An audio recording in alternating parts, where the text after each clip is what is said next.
Okay, here's a topic for those people who like to get in condition. And you got to ask yourself then, what does it take to get into condition? Okay, so there are some minimum workouts that have to be done if you want to stay in condition and improve.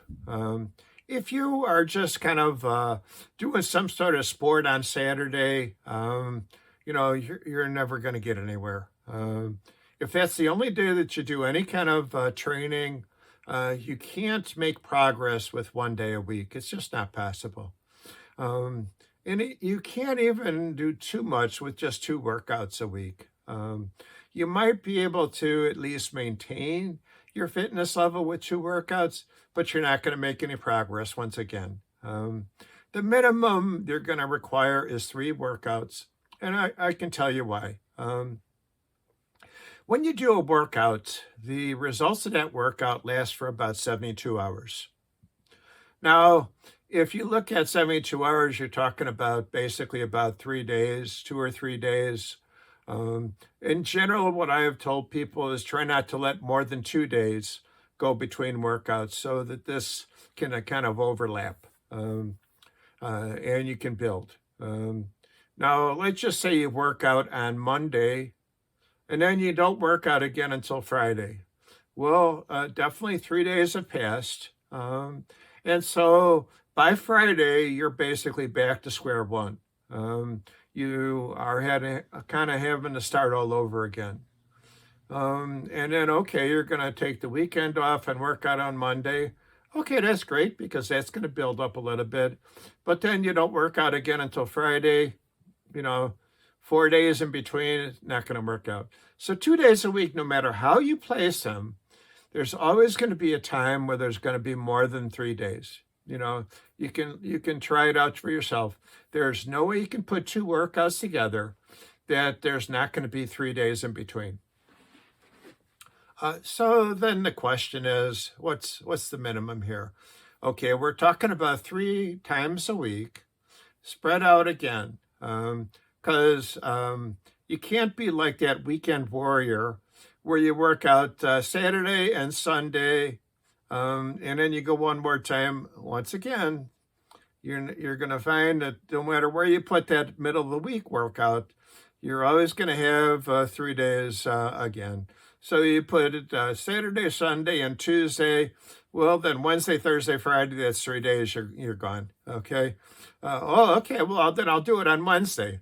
Okay. Well, Monday, Tuesday, Wednesday, 3 days, basically. So that's there. It's a little bit difficult when, excuse me, it's a little bit difficult when you're doing 3 days. You got to be more careful about how you spread things out.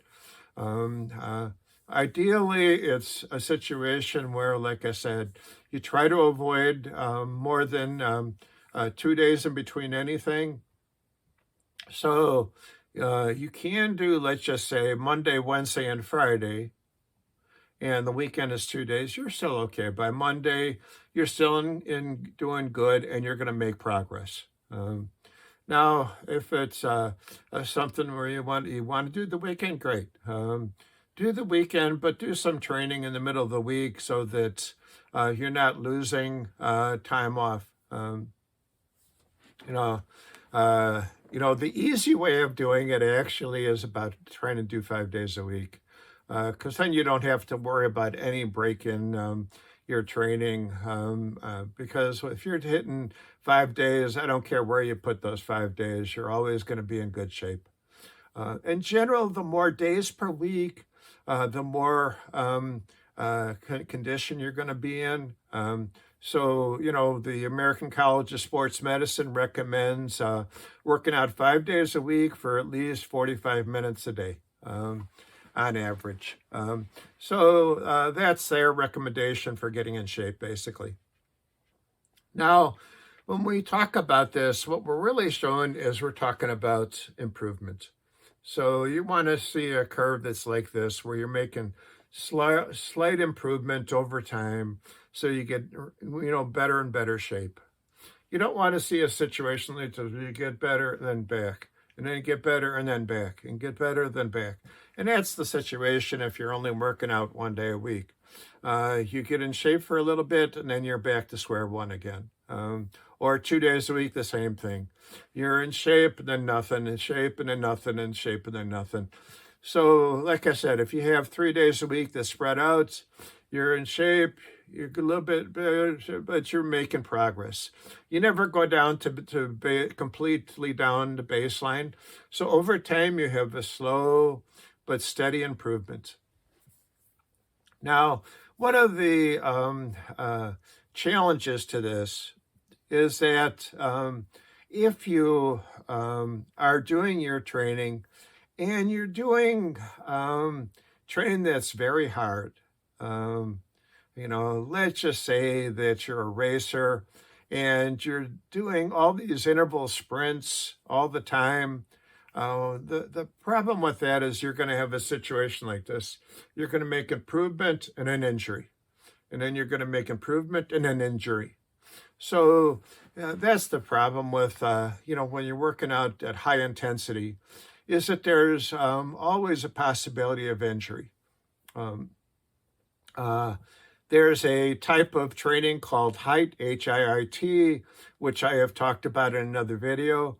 That's high intensity interval training. And that's the problem with that. You can do that for a little bit. You can do that for a short time. If you try to do that every day, you're going to get an injury, and that's going to stop you from training for a while. So you're not going to make much progress if you're constantly pushing yourself. Either you will get bored from the constant pushing, where your brain just says that's enough, or you'll have an injury and then you're going to have to take time off whether you like it or not.